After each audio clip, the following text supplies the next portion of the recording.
പതിയൊക്കെ അറിയിക്കുമായിരിക്കും. പക്ഷെ പിന്നീട് ആരുടെയും സഹായം ഉണ്ടാവില്ല. അനുഭവിക്കുന്നത് അവരും അവരുടെ വീട്ടുകാരും മാത്രമായിരിക്കും. പിന്നീട് ഇതുപോലെ എന്തെങ്കിലും സംഭവം ഉണ്ടാകുമ്പോൾ ആൾക്കാർ ശ്രദ്ധിക്കും.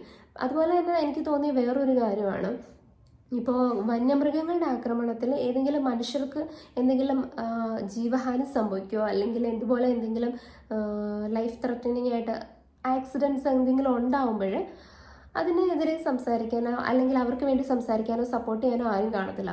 അതേസമയം ഏതെങ്കിലും ഒരു മനുഷ്യൻ സ്വന്തം ജീവൻ രക്ഷിക്കാൻ വേണ്ടിയിട്ട് ശ്രമിക്കുന്നതിനിടയിൽ അബദ്ധവശാൽ ഒരു മൃഗം മരിച്ചു കഴിഞ്ഞാൽ അത് നാട് മുഴുവൻ വലിയ ചർച്ചാ വിഷയമാകും. ഫ്ലാറ്റിലിരുന്ന് ആ മൃഗത്തിന് വേണ്ടി കണ്ണീരൊഴുക്കാൻ ഒരുപാട് മനുഷ്യർ കാണും. പക്ഷെ അവിടെ ജീവിക്കുന്ന ആൾക്കാരുടെ അവസ്ഥ മനസ്സിലാക്കാൻ ആരും കാണത്തില്ല. അപ്പോൾ ചോദിക്കുന്ന ചോദ്യം, അവരെന്തിനവിടെ താമസിക്കുന്നു, അവർക്ക് അവിടെ വിട്ട് ടൗണിൽ വന്ന് താമസിച്ചൂടെ എന്ന് ചോദിക്കും.